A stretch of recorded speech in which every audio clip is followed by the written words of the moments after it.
Welcome to Cosmic Comics, Games and Collectibles, your zen of geekism. We carry comics old and new, magazines, toys, games like Pokemon, Magic, D&D. Want Godzilla, Ultraman, Star Trek, Ninja Turtles, Funko Pops? You'll find it all here. Shop our Cosmic Sound Room and pick up a record or two. Enjoy our Comic Coffee Lounge with a cup of Sasquatch coffee or a delicious menu item while geeking out over a super cool movie on our big screen. Come by and say hello to Maui. Cosmic Comic, Games and Collectibles. Superman loves us, and so will you.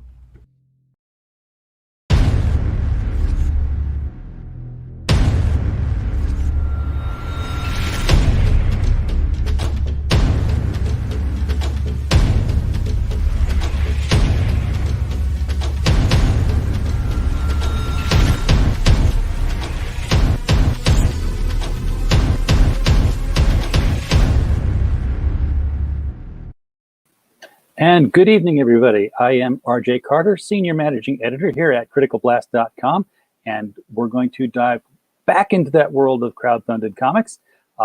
And tonight we've got somebody that no stranger to any of the viewers watching this tonight. If you've been paying attention to anything going on in crowdfunding these days, you will recognize Philip Diaz of Zaid Comics. Philip, welcome to the show.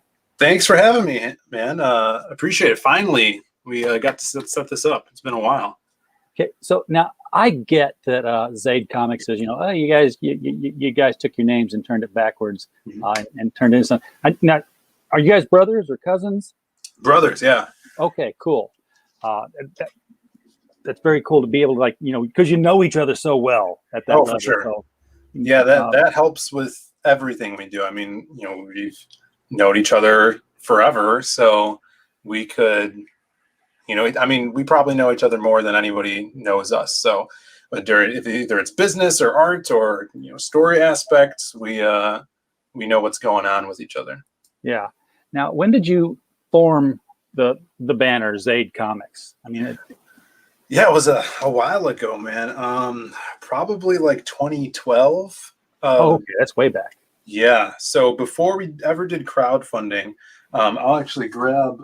It's right here. We used to go to conventions. I was like 18 or 19, and we would go to like Wizard World Chicago. We went a couple times, and then we put out the first comic we ever did, which was the Silhouette, who is a character that is now featured in the Lost Pages book, which was our second crowdfunded comic. And let me grab this. I've shown it on streams a couple times, but this is one of the old issues of the Silhouette, and it's all beat up now, but as you can see, this one came out in 2014 for Wizard World, I think, and this is what we did. It wasn't even illustrated. I'll show you. It's actually photographs of myself and my friends taken in front of a green screen and then photoshopped together. Like, this is an actual building outside of Chicago. It used to be a bank and it's a restaurant now, but we use this as a bank. That's me blackened out to be the Silhouette. So this character is a vigilante. It's like a supernatural vigilante, kind of like Spawn. But my brother would Photoshop it to make it look like a comic. I would do the letters. So this was our first venture into comics. And that's when you came up with Zaid Comics, the banner, the web. We had a website that's really crappy. It's still really crappy, but... That is such a unique way of doing a comic book, because you're right. That does look like a comic book background. That does not look like photographs. Mm-hmm. So yeah, it was super fun. If you got that kind of skill and you can't draw, man, that's for me. I should go start taking pictures and. Yeah, it was like a really popular thing in Italy back in the day. They have a word for it. Yeah, sure. And we just, did that on our own because Brandon was pretty good at Photoshop. We did like the poster edging style filters over it. And he also would actually, for scenes that we needed backgrounds that we couldn't get, like warehouses and stuff, he would actually model them in like 3ds Max and stuff like that. And then move the camera around in a 3D space on the computer, take pictures that way. It's pretty fun. Very cool. I got to tell you, the first time I heard of you guys as Zaid Comics was back when the boy Zach lawsuit was really taking off. I'm like, wait a second, how come this name keeps popping up? Did get a lot of questions about that time? For sure, man. All the time. Like we would pop up in a stream, and then people in the chat would be like, "Who's this?" You know, it was like, Mark Zaid and stuff like that. And then he had a bunch of political stuff going on as well in 2019, early 2020. So we got the flack from that, but we had to, luckily people that were in the streams, like on the shows, were like, oh no, those guys are, it's their last name backwards, or they're two brothers and stuff. And as we started getting on, when we launched the first Magic Hop, started getting on more and more shows, we started our YouTube channel ourselves. People, the name kind of got some synonymous with us as brothers, and creating these books. So they're the good Zaid.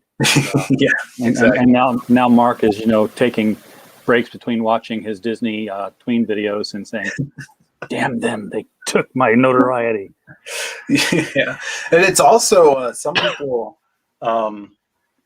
equate the word Zaid to it's like a Middle Eastern last name. It's pronounced Zaid. Oh yeah. And so people ask us that a lot too. Like maybe like last week, someone in one of the chats was like, hey, are you he said some word, and I looked it up, and it's basically like a type of, ethnicity from the Middle East. And I'm like, oh, it's probably because of the name. I'm like, no, it's just my last name backwards. So it just happens to be another name when you Right. turn it around. So Exactly. did you know it was going to be another name when you turned it around, or was it like, hey, that looks cool, we'll just go with that? And Yeah, I mean, it's so weird because even before we did the comic thing, my brother and I had been doing that. Like, he wanted to be a car designer. So, and like, he always had these ideas of inventions and things you could do to market and, sell to people. So Zaid was always like the brand. So even since I think he was in high school, he was doing that, turning it around. So, and he would have the hourglass logo that we put on the back of the books here. So it's kind of our Zaid Comics logo. So, yeah. And you got that extra black stuff in there so Marvel doesn't come up and say, no. Yeah, exactly. So Magic Cop was your first crowdfunded book. Yes. But you've done books before. So what drew you into the crowdfunding? Because you were already doing this before. Or was it Yeah. So we did, a few issues. I think we did 2 or 3 issues of the Silhouette, and it took so long because you have to wrangle all your buddies, actors. Sometimes when we first were doing this, we were actually going to the mall and being like, hey, you want to be a part of this photography thing? And it's not porn, I promise.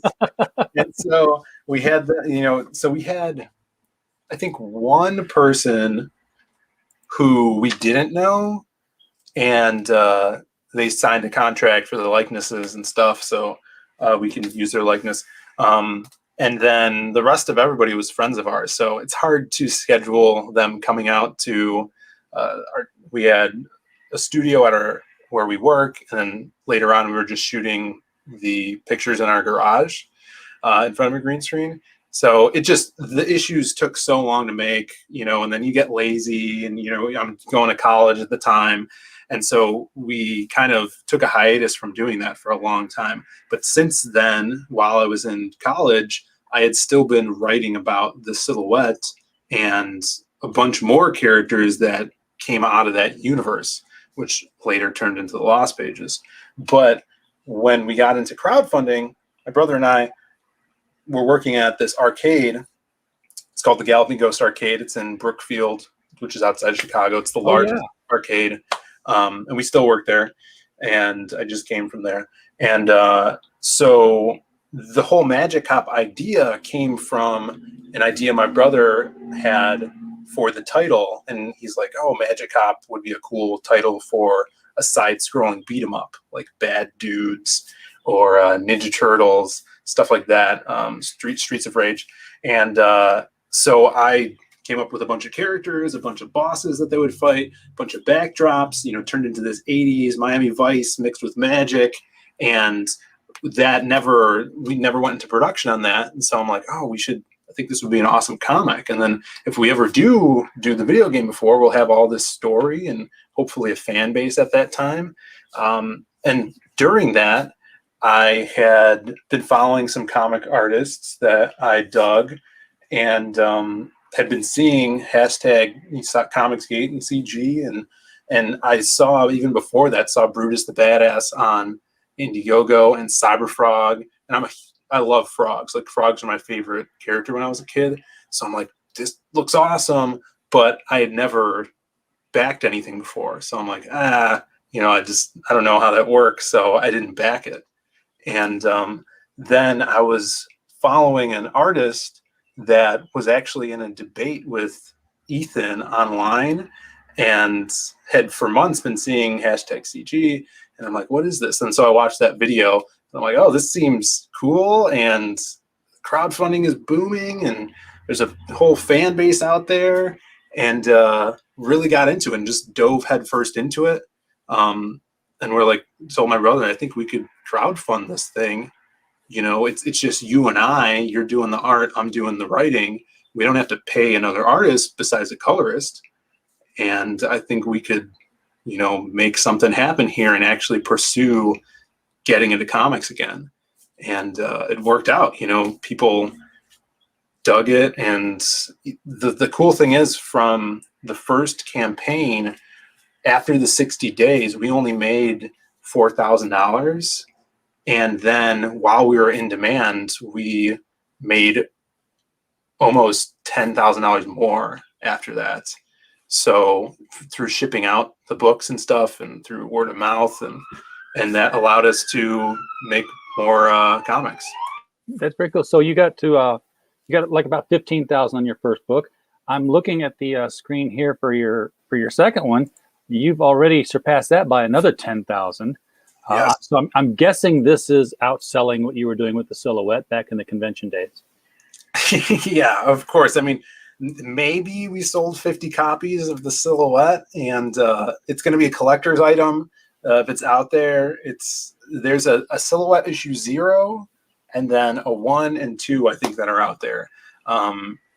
But yeah, and people really gravitated towards that character when we did the Lost Pages. So we did Magic Cop 1, we did the Lost Pages, which did even, it boomed because of doing crowdfunding and being in this network and meeting a bunch of amazing, hungry artists that are now my friends. I was able to take that silhouette character and do the Lost Pages book, which is, I'll grab in a second, but that got 500 backers. I think we're at 33K on that. It's still in demand too. All the books are printed, so we ship them out to new backers every day. So whoever backs that book. But yeah, this is the next step in Magic Cop. Just getting all those backers to come over here and check out Magic Cop again, because you can get the first book and the second book. All right. Well, you've got a video here, so we're going to give it a spin and let people take a look at it. This is Brandon and Phil from Zaid Comics, and we're back with our new sequel, Magic Cop 2. So sit back and watch this trailer right now.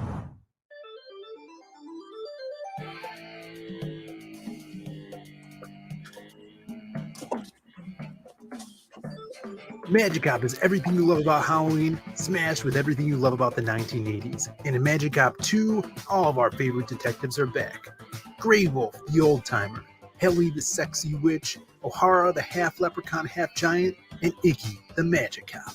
This time, there's a new drug on the streets of Ambrosia. This special strain of pixie dust is giving its abusers magical powers, and it's up to the team to find out who's concocting it before the whole city runs mad with magic. But that's not all. Whoever's behind this has painted a target on the backs of the police, leading into a run-in with the city's most wanted contract killer, the Headless Hitman. This book's got a whole lot of action, a whole lot of 80s, and of course, fast cars, hot beach babes, and even hotter crime. The only detective with the spells to stop it is Magic Cop. Thanks for watching, everybody. And remember, we can't do it without your help. So hop on board. Let's go make some comics.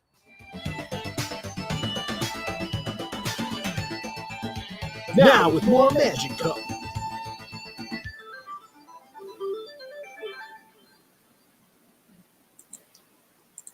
I laugh every time I see that part about half leprechaun, half giant, and I'm like, Yeah, so it's totally wacky, fun, very fantastic, and that's what we were trying to make with these books. so there's obviously a very Miami Vice tone to this. I don't think that's a secret. Sure. I don't think I'm spilling any tea here, but you and your brother, you're way too young to have remembered Miami Vice. So how in the world does that become an influence? Yeah, my parents, my dad is like, that was his favorite show back when he was watching it when it aired. So you know, and we just loved the 80s because of probably the environment we grew up in. You know, I think that uh, wherever you grow up, those things are going to stick with you. So 80s action movies, you know, crime shows, stuff like that. The cars are amazing. I love the music as well. So that when we were coming up with Magic Cop, my brother's like, you know, the 80s is coming back. And this was during the time when Stranger Things was, you know, at its peak. You know, that was coming back. It was the biggest show on Netflix. And even in the music still now, new music that's coming out, I hear that 80s influence. Like, there's songs where I'm like, oh, that sounds like something Prince would write. You know, I'm a huge Prince fan. And so, you know, and even you hear people talking about how now with kids, the mullet's coming back. Oh, So, no, not everything deserves to come back. I agree. Yeah, it's not the best choice, but I think still the 1980s is lingering in the in pop culture right now. So this was the perfect thing. You know, I think a title like Magic Cop is very of the times of the 80s. It's straight to the point. It's wacky, and it's something I think you would see as either a cartoon or a show from that time. So I think the aesthetic was perfect. And television, the television shows of the 80s, there were so many of them. And looking back, they all kind of, I think that somebody could actually do a successful comic book series that is simply the 80s television show. And it's not like, you know, you have to license Knight Rider or license the A-Team or license MacGyver, although you probably have to license MacGyver now because they've got a MacGyver. And just accept the fact that they all inhabit the same universe. And they're going to run into each other. I think that I would buy the hell out of that comic book. Well, that's what we're trying, like going forward, we're trying to hit those tropes and things that give you that flashback of the 80s. So in the future, I mean, I know there's a character Brandon and I want to explore who's kind of like a Magnum PI stand-in, you know, where he's this private investigator. He's like getting funded by this rich benefactor and would run in with Magic Cop and his team. Stuff like that. So I know there's a storyline we want to do that's kind of like 21 Jump Street, where they go, you know, one of them takes a potion to turn into a kid to investigate this crime that's going on at this high school. Just fun stuff like that that we could do because we have that magic element. You could do kind of whatever you want there. Yeah, get that talking car back in there. Yeah. So, you know, I need to share the screen again. I keep losing my mouse. There we are. Like I said, you're doing very well in this one. You're in demand for a month today. Wow. So how long are you going to stay? Well, I guess you're going to stay in demand until you don't want to be anymore. Right. Well, what we actually did with the first book is we stood in demand until we started this campaign. And mind you, we did a whole nother book between these two. So people were still able to get the digital copies from the first book while we were doing the Lost Pages. And some people did. And we'll probably do the same thing here, because after this, we're going to do the next Lost Pages book, and it'll stay in demand until we run out of copies. I think it's a good way to do it, because it's basically a free store that you could have up on Indiegogo. And the Yeah. cool thing is, everyone that buys from Indiegogo, it keeps, pumping that number up. So, you get more backers and more people you could reach out and talk to. Yeah, and with the add-on option the way it is now, I mean, you can kill the in-demand when you start the next one, and it's just going to carry over to be an add-on in the next campaign. Exactly. So you'll always have a campaign open. Mm-hmm. Looking at the art, having lived through the 80s, I can see there was an artist who was very popular at the time, Nagel.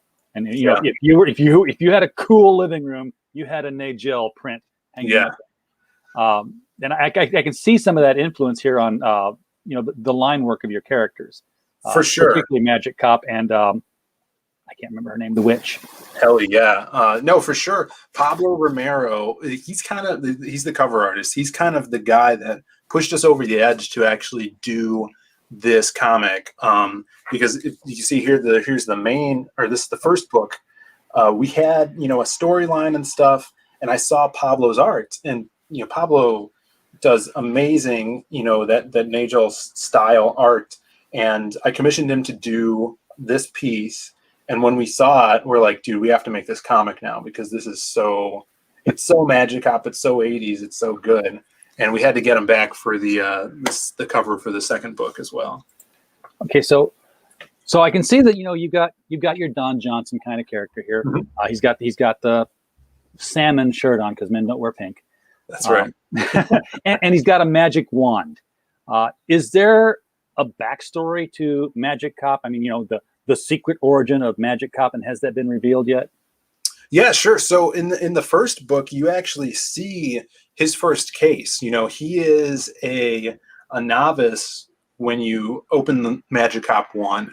He is straight out of the academy, and because he comes from the Cromwell family, they come from a long line of Magic Cops. So that magic wand has been passed down generation to generation. So because of that, in the first book, he kind of has to catch flack from the other detectives at the precinct because he got a free ride to being a detective. He went from academy to a night detective, which is kind of like our vice squad. It's called the Knights. And so he's got to deal with, some dumbasses that are making fun of him, thinking he's this stuck-up kid, gets the free ride just because of his family name. But yeah, that magic wand, really powerful, but it comes with a lot of weight because so many people have held it before him. He has to kind of live up to the Magic Cop title. So there's a lot of magic in this world. I mean, I can tell that by the story descriptions and all the characters that I've seen so far. Is he the only Magic Cop, though? I mean, is he unique in that aspect? So there's other Magic Cops. There's other families of Magic Cops. So he's the only. We get a glimpse of another one in a flashback in the first book, and same thing in the second book. So there's Magic Cops from different precincts and around the city that have kind of like their quarters of the city that they reign over. Yeah. So in the future, I definitely want to go into seeing more Magic Cops and maybe pinning some against this one. Yeah, because I'm thinking, if he's working with a bunch of regular cops, mm-hmm. and he's the Magic Cop, well, that's like having Batman and Green Arrow and the Question on a squadron with Superman. Right. He's like, what are we going to do when we go out with this guy? Because he's going to take care of all of it. Mm-hmm. And the reason I say that now is that what kind of authoritative power do they have over a Magic Cop? Particularly if you have to have, like an internal affairs situation over a Magic Cop. What do they do? I'm guessing you probably have a super Magic Cop who's in the IA. Yeah. There's definitely big ranks. There's a captain of his, station who has worked with Magic Cops in the past. He's a pretty big part of this story and kind of takes the reins as a mentor, father figure to Magic Cop and stuff like that.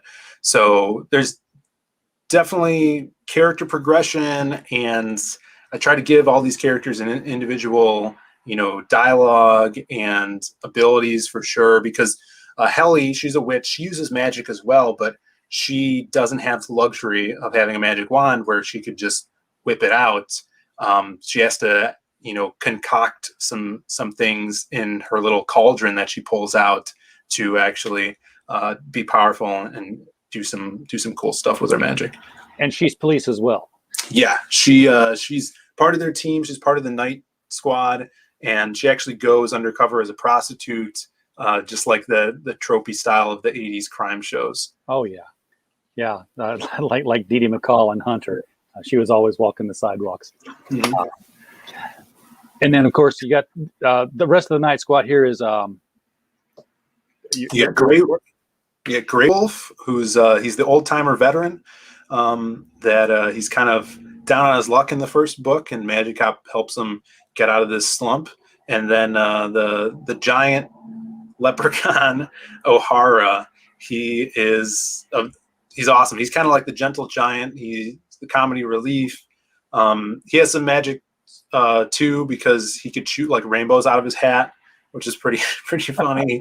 He's always eating something as well. He's got like a sandwich in his hand. So I really like him. He's fun. Does he have a pot of gold somewhere that? Yes. So the cool thing my brother added in this book is when he shoots his magic out of his hat, like some gold coins to go out too. So when they impact, it's like, you get that ching. That's really fun. But yeah, he's got his. He's really lucky. He's got that pot of gold. I was wondering what the rainbows were going to do to bad guys, but if they're carrying high velocity gold coins, yeah, okay, that'll not. Yeah, it's like a shotgun blast. Yeah. So you've got some tiers here. The featured one, of course, is the Magic Cup Right. pack. You're the first one I've seen do a cup. I've got my, I've got my koozies. Oh yeah. I've got my trash compactor show koozie. I've got somewhere else around here my El Crudo koozie. So everybody's doing those now. You're the person I've seen do a cup. Yeah. My brother loves these stadium cups, and I got one right here. So we went out on a limb, and we're like, I think we could do this, and hopefully people will dig it and grab them. And they have been loving these. So it's a 32-ounce, basically stadium-style cup with this beautiful wraparound piece by Alan Alonso. He's just kick-ass with this Magic Cop art. You got the good guys versus the bad guys here. Some of them are from the first book. Some of them are from the second book. So this is an awesome mural that if you actually get a perk that has the ash can with it, it comes with a poster of this, a fold-out poster of this image. Nice. So yeah. I'm not seeing a seam on that either. So it looks like he made whatever the left edge was bleed into the right edge pretty seamlessly. He did a pretty great job on this. It's just so fun. I can't believe, crowdfunding is awesome because you could take a chance on something like this, and if people want it, then they'll grab it. Yeah, and you've got the advantage here, of course, because you're working with your brother and he's the artist. Because that's the one hurdle for a writer in crowdfunding is that you try to raise the money for the comic, but if you're not the one doing the art, you've still got to come up with your own chunk of change ahead of time to pay an artist. Maybe you just pay him for a couple of pages so you have something to show, but even that gets expensive. So that's why I look at some of these crowdfundings and like, yeah, the guy raised $6,000. That means he broke even because that's probably what he paid out of his own pocket already to get these pages done. Right. And this cup, this stadium cup here comes with a Magic Cop 2, the Grey Wolf Ash Can fold out, and Magic Cop 1, the Kelsey Shannon reprint. Yeah, that's right. So the featured tier is if you guys, you like that cup and you haven't read Magic Cop 1 before, this is definitely the one to get because you get that reprint, which is actually at the printer right now. We're getting a proof copy of it with the Kelsey Shannon reprint cover. That book itself is 92 pages of story, basically 4 issues in there. Just nonstop fun. And then you get the second one, which is another 92 pages, and it comes with a bunch more content, including the ash can and the cup. Yeah, so you're getting 180 pages of story here for the $85 plus the perks, that little add-on stuff. So That's right. that's a very interesting deal. I like that. Of course, if you've got everything you need and you're just wanting to say, okay, continue the adventure, it's only $25 for Magic Cop 2. That's pretty standard. Yeah. I have no idea how you made this happen, but that's very cool.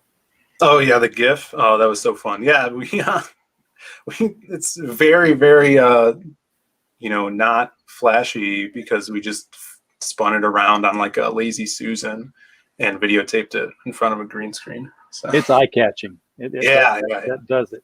Now, I find this interesting because this is not how I normally see books done, and you probably had to answer this question every time you go on stream. Sure. It's $25 for the physical copy. It's $25 for the digital copy. Yeah. I think this is how we did it for the first Magic Cop. We did it for the Lost Pages, and really, paying attention to crowdfunding and seeing people when they do digital tiers, they'll kind of undercut themselves and do like $5 for the digital tier when they're not putting an account that it still took the same amount of time to make the art and to write the thing and to color it and to put it in a PDF as it did to, click a button for someone else to print the comic. So we value our book as the same as, Paramount Pictures values a digital copy of their movie or a physical copy of their movie. It's still going to be the same price.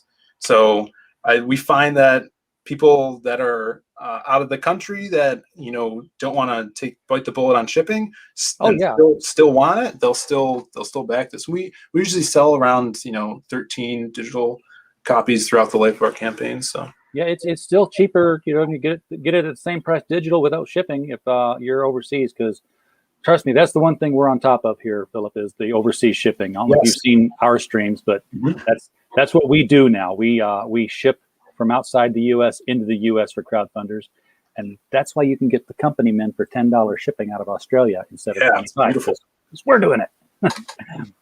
I love this. I will say there's by necessity, so you can see him, there's a bit of a gap in those legs that I wouldn't expect to normally see, but nonetheless, this screams 80s and cheesy, and looks like they're walking into one of those 80s strip clubs. A lot of glistening gold going on here. Yeah, so those are drugs. Those are what we call chem, which is like magical drugs, drugs made from magic. That's in their world. They call them chem. So this is pixie dust. And you have the gold pixie dust, which is the standard, what normally people were getting high off of. It's basically their cocaine. And the white pixie dust is the new stuff that's known as poof. And poof actually gives you magical powers when you snort it. So this is their first encounter with it. And the whole story is about them trying to figure out who's making this stuff, who's distributing it, because they got to get it out of the streets fast, or there's going to be a lot of more magical beings running around committing crimes with magic. Yeah, because they're magical and they're high. Right.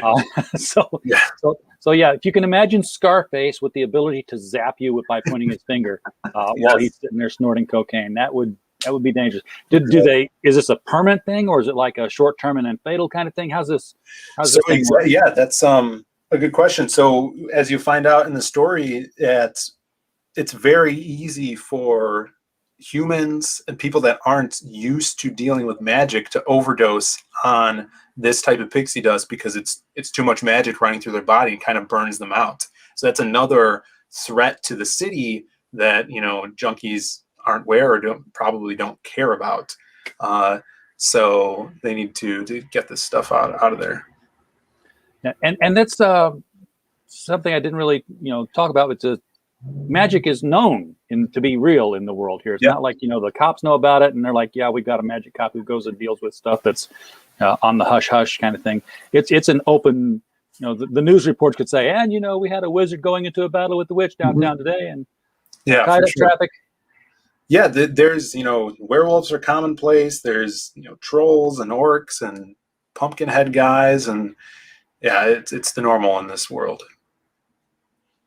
I can see you got the gear this time around. You got the t-shirts. those seem to be selling fairly well. You've had 13 of those claimed with the batch. Now, I know you've had this one running for a couple of months now. Mhm.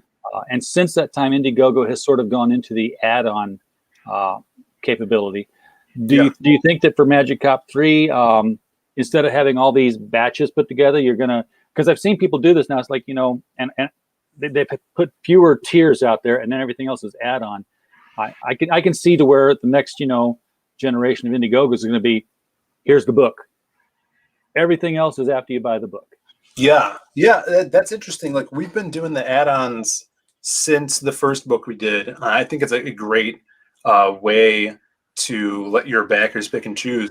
So we do, even when we have big batches like this, we do have everything you can get in a perk, you can get in an add-on. So if you want that shirt, but you don't want the cup or the reprint, you can get the regular book, add on a shirt, add on anything else.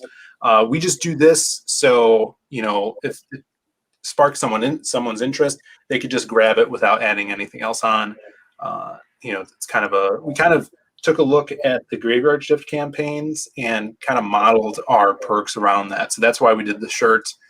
This is the first time we're ever doing a shirt for one of our campaigns. And we also have, I think the next one is the original first printing of Magic Cop 1. We have a few of those left over. So if you guys want those matching covers, you'll be able to get both of those Pablo Romero covers. Yeah, if you're going to copy any campaign out there, copy the guy who knows what he's doing. Yeah, for sure. That's what was it? There was a book called Think and Grow Rich by Napoleon Hill, and he just hung around with rich people and wrote down what their habits are, and basically you can read the whole book or you can just sum it down to one sentence. Copy what rich people do, and you'll become that. I need to find some and copy them, I guess. But that also would be a cool book too if you ever got to cross over with with Graveyard Shift. But I don't know if yours is lighter in tone than theirs is. But it's definitely in art style, right? It's very much more cartoony and vibrant. But that would be cool. I actually, because of the success of Magic Cop 1 and the success of the Lost Pages, John actually asked me and hired me to write a Graveyard Shift story for him. Oh, that's sweet. So yeah, I'll be that story I think will be in the Graveyard Shift 4 campaign. I'm not sure yet. He's talked about that. But yeah, the script's all written out and we're rolling on it. So super excited about that. It's like my first paid gig, So. Yeah, that's where all this stuff is starting to roll toward. Everybody helps each other out in this campaign stuff. It's totally a different environment doing this indie kind of thing than it was in the mainstream, Marvel, DC, Dynamite kind of world, where everybody was in competition with each other. The culprits were in competition. Here it's like, hey, I'm having trouble with my campaign. What'd you do on your campaign? Exactly. And they'll tell you. I mean, it's the rising tide, It's good for everybody when someone's successful. Exactly. So. And there's no corporate lawyers getting in the way of people who do want to do the crossover stuff. Right. You can find people all the time. It's like, hey, I just bought the copy of this book, and while they're not in the book, there's like 5 different characters that I know on the cover from other books that we just drew in there for the hell of it. Yeah. Okay. So who is this character here with the trick or treat entrance? Because he looks he's like a Terminator kind of guy.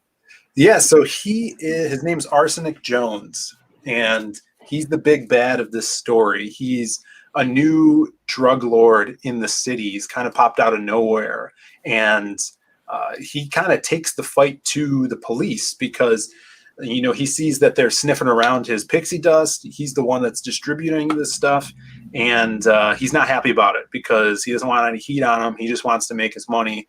He wants to live his high life, and he's a bodybuilder.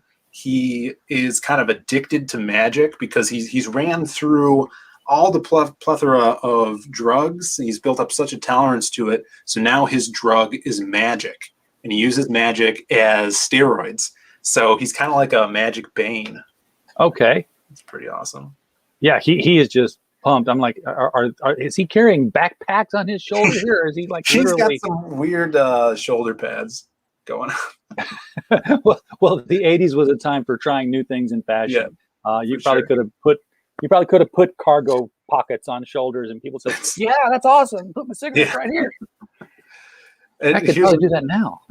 Here's another bad guy. So Arsenic Jones actually hires this guy. He's the headless hitman, and he's the most notorious contract killer in the city. He doesn't talk; he just laughs, and he rides around on his motorcycle, cutting people's heads off. So he hires this guy to take out the cops. So it's a big chase scene between him and Helly on her broomstick. Just total action. This guy's a badass. I really want to explore this character more in the future as well. Oh yeah, this guy's got breakout character all over him. Sort of like like Deadpool was a villain in X-Force. Yeah. And then now he's like, see, I could see that happening. He could be like the Lobo of your universe. Oh here. yeah, dude, I love Lobo. I love the motorcycle here too. I just noticing the fender here. It looks like the horse's muzzle here. Yes. Now, yeah. But with the handlebars, it makes it look more like a moose. Looks like he's riding a big moose. The antlers. Yeah, my brother designed that whole bike. It even has. There's a lot of shots in it in the book, but the headlight is not even a headlight. It's a candle in the headlight. I see that. Yeah. And the drivetrain. It's not like a car or a motorcycle. It actually, the back tires work like a locomotive. So it has like the bars that go back and forth and pump the wheels. It's hilarious. Oh, you got to turn that into a 3D model of some kind. That'd be so cool. Yeah.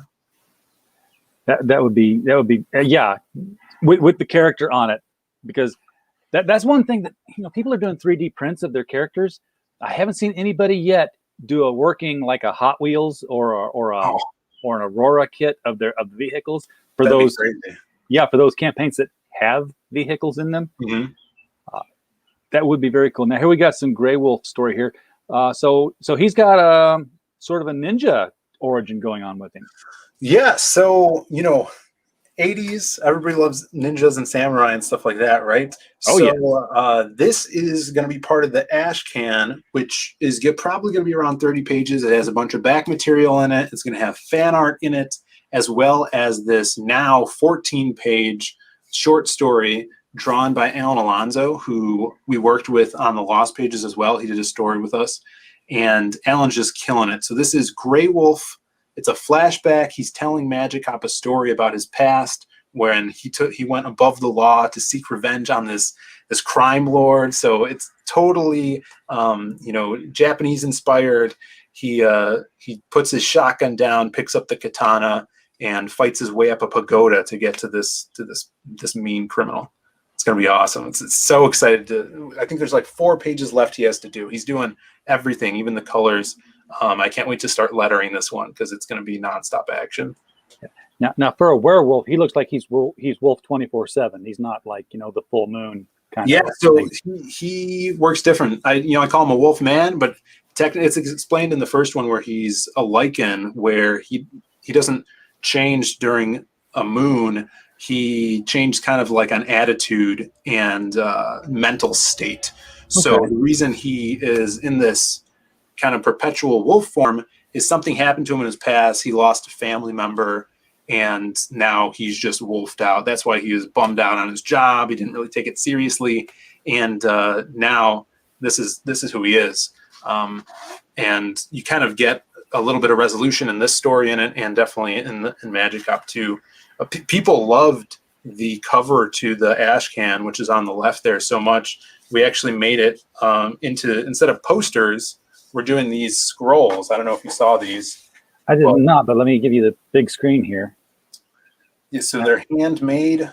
We call it the Magic Scroll. So you can get the Magic Cup, you can get the Magic Scroll made by us, printed on canvas paper, and you get that kind of Game of Death, Enter the Dragon style cover. Yeah. So you guys could get these in the update section or the add-on section. So if you're a backer, you backed the book already, just go into the updates. There should be a link to a secret tier which you can add on to your purchase, your box with no extra shipping. Or if you're a first time backer, you can just add it on to I think it's for like $3 extra shipping. Yeah. Now with those, you got that bright green. I know there's a technical word for that color of green. I don't know what it is, but the greens and the reds and the orange, you need to reprint that poster, and all the blacks need to be done in raised velvet. That would be awesome. Make that a black light poster. That would be so cool, yeah. Because it looks like it would really glow under that kind of a beam. Yeah, and here we were talking about the Kelsey Shannon cover. Yep. Yeah, he really rocked it on this too, didn't he? I mean, that's just that collage style. Mm-hmm. Yeah, he's kicks ass on that. He's so good. So how many people have said, what's She-Hulk doing in this book? Because the first book, so many. We actually, the first campaign we were trying new things, because this is our first time. So we did a Facebook ad. We ran one Facebook ad for Magic Cop, and then some guy in the comments is like, you're going to hear from Marvel for putting She-Hulk in this comic.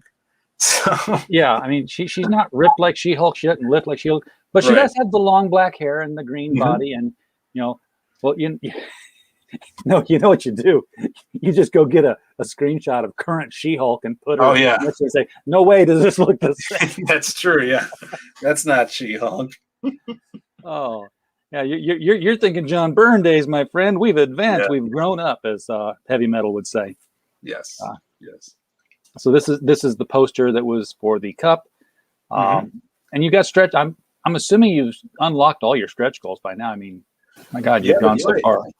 You can see right there 2 of the trading cards that were unlocked. There's 3 totally unlocked. I just haven't put the third one up on the page yet. I think it's in the updates. But Preston Acevedo painted that first one of Arsenic Jones. He's going to be on tomorrow or Saturday. Oh, awesome. Yeah, he is great. I know he's closing out Nine Devils soon. I think this Sunday. I'm going to be interviewing him.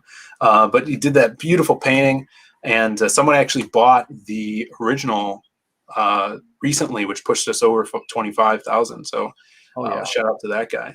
And then on the right is EJ Morges, who is a killer artist in his own right. He hasn't worked on many things, but the thing he is working on is he's doing a backup story for Cyberfrog. He's doing the Heartsick Horror Ashcan, and EJ is just killer. He does this crazy realistic style, but he also could do wild proportions. So he did that, and then we have another card by Dan Plagle, which is our Headless Hitman card. Yeah, and you've got the Headless Hitman Blockhead, which is daunting because he has no head. Exactly. To block. Yeah, Blockheads did a killer job designing this guy. I love how it came out. I think it comes with a gun too that you could put in his hand. But we were just so excited about this. Originally, when we contacted him, we're like, "Hey, could you do a Grey Wolf Blockhead?"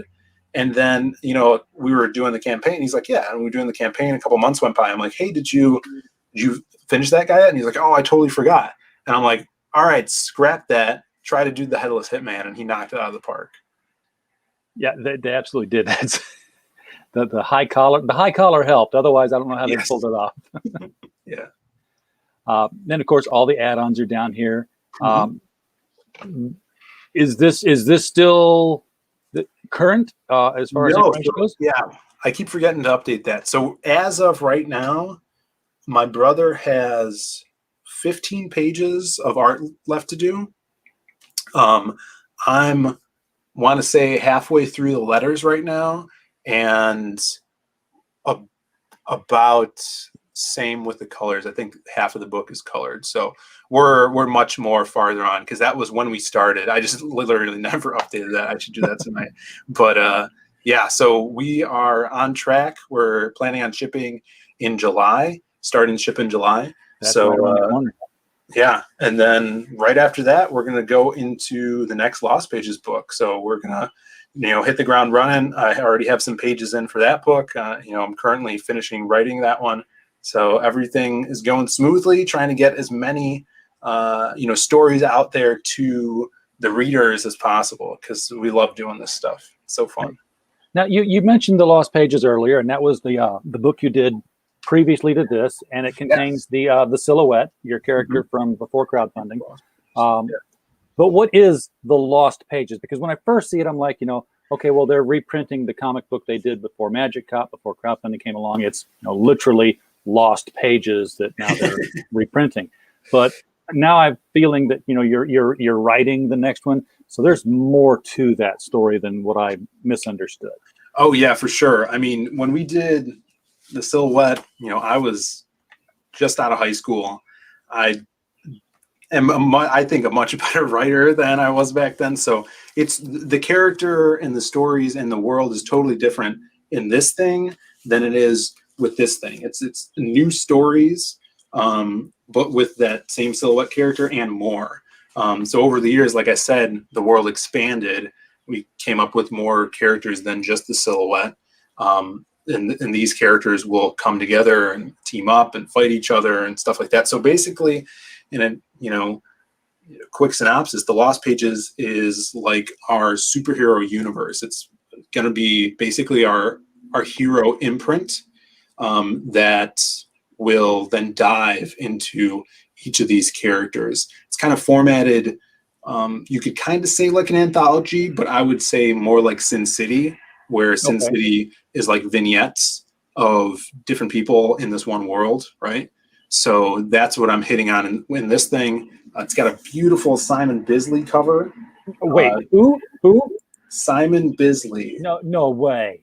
Yeah, you can see. Oh my gosh. The Biz, and he's my favorite artist. I couldn't believe that we actually got him to do this. He's, he made a killer cover that just, jumps off the shelf. As you can see, he says "Read this" on this big guy's tattoos on his knuckles.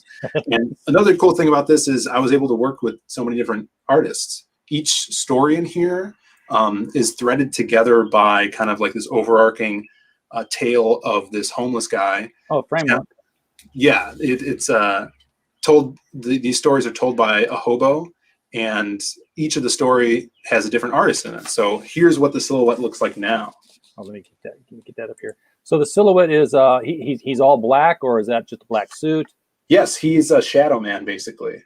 Okay. He doesn't know about his past. He's kind of ever searching for that, and he is like a specter that walks the streets and brings justice to criminals and stuff like that. So lots of different genres in this one. And then, that's the first one. You got Wild Card, Joe Ball did this crazy art. It's about a sorcerer from Merlin times who is traveling the high seas, and his ship gets wrecked by sirens, by these beautiful siren sisters. And Joe just did some crazy detail on this one. So this is like an ode and love letter to comic books. Magic Cop is something totally different. It's an ode to the 80s, but this is kind of really showing what I could do with the comic medium and a love letter to a bunch of different genres. Here's my kind of like 90s character, Crimstone. Just so fun. Now, this obviously doesn't exist in the same world as Magic Cop does. So there's... Correct. They're totally different universes. Unless he opens up some sort of dimensional portal, there won't be any Lost Magic pages. Right. And that may happen. Totally do that. Have oh, you're sharing a page. I should bring that up. Yeah, so this is the digital copy. I just wanted to show some cool moments here, so you could see the different artists and art aspects we have here, going from the Wild Card story, and here's the Crimstone story. So this one's really interesting if you guys are into 90s bombastic characters like Lobo.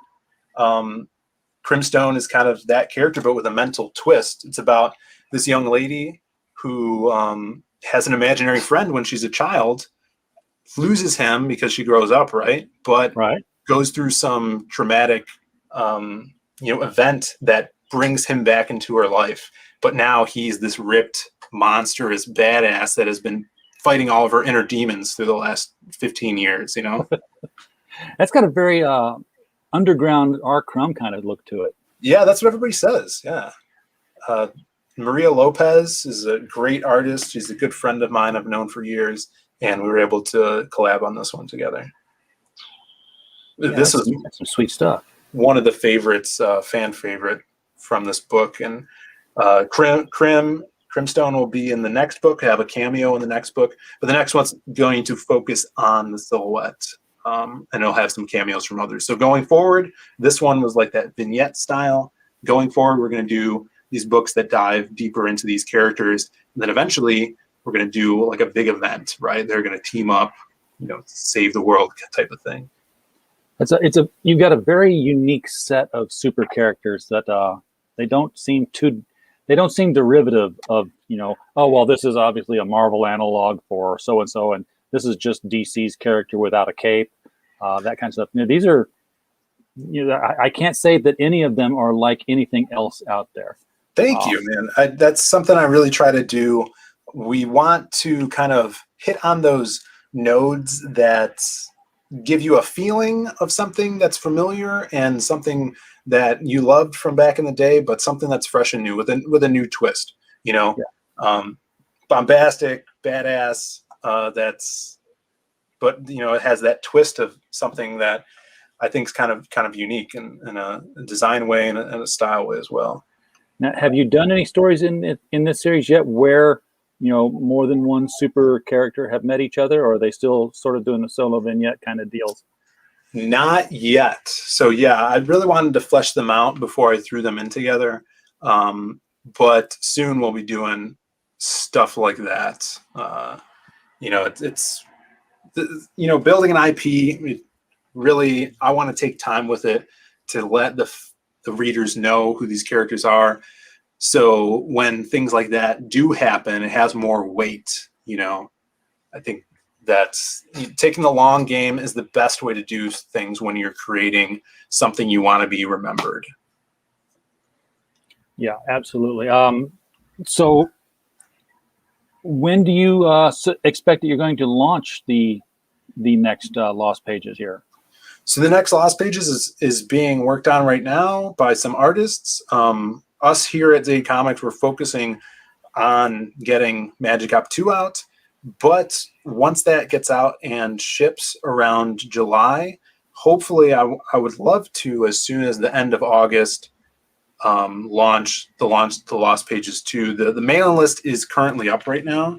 I think it's, let's see, it is right here. So here's the mailing list for Lost Pages 2. It's got a little bit of info on it and tiny bit of art, but you know, it's totally free. Everybody in the chat, whoever's watching, could just drop their email in there and be notified when stuff's going on. Absolutely. Yeah, and you know, and as usual, these things come with a secret perk where if you sign up early, you'll get something that people who didn't sign up early won't get. That's right. Do you have anything in mind for what that's going to be yet, or you still? So yeah, we're still thinking about it. You know, it could be, let's see, the Magic or for the Lost Pages one, it was a special trading card, which we did like 9 or 10 trading cards with that campaign, which was crazy. It was so fun. And yeah, so it might be something like that. It might be a discount. I know people are doing discounts for, you know, early backers and stuff like that. But, you know, my ear is always to the chat. So any suggestions, what people like to see, I'd love to hear it. So my DMs are open.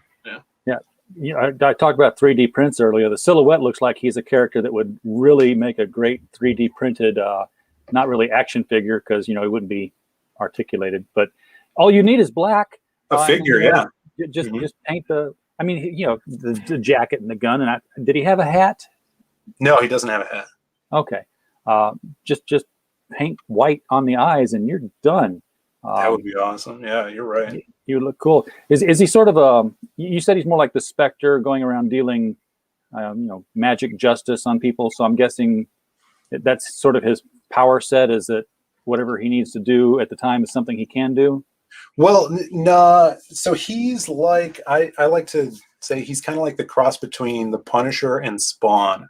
So he does have a supernatural aspect to it, but a lot of his things he does involve guns. So he'll make these shadow guns, and he also can affect shadows. So I was literally just writing a scene yesterday where he's interrogating this pimp, and the pimp runs away from him, and light is casting a shadow of the pimp on the brick wall behind him. So the silhouette grabs the shadow and flings him around and throws him into the wall. And he actually could, affect people by affecting their shadows, stuff like that.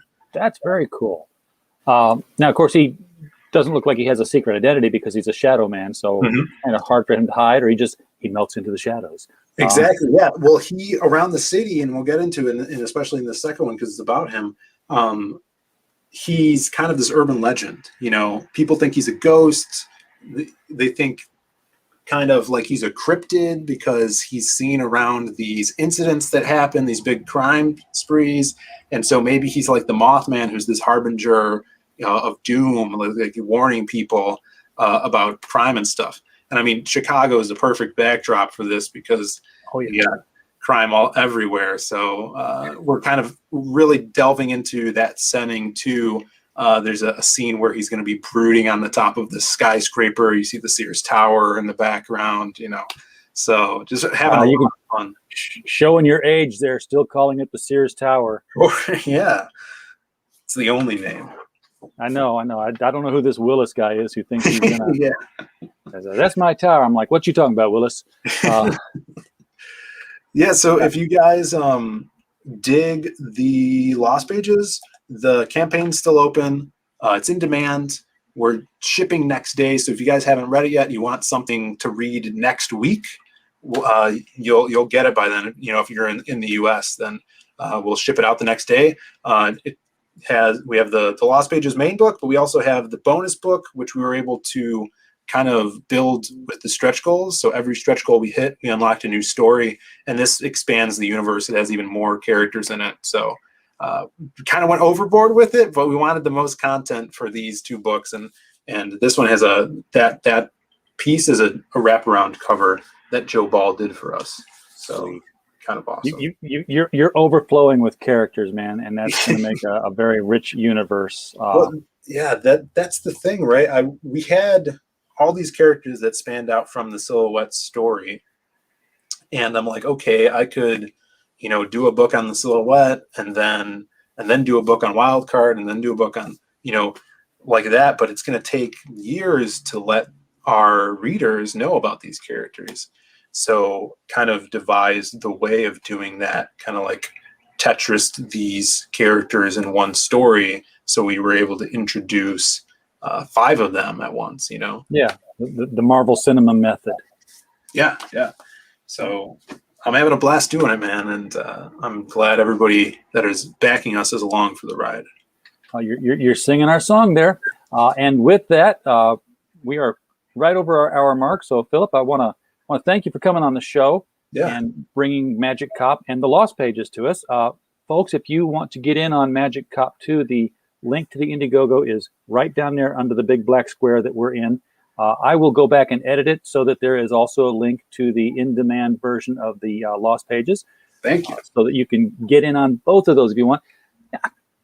I'm surprised Indiegogo doesn't let you cross-link to other Indiegogos. That would be something that they should have, especially if you have 2 of them that are going in demand. You can point them to each other. Yeah. But since they don't, we'll do it for you. Everybody in the chat, appreciate you popping in, leaving your comments, and sharing and liking.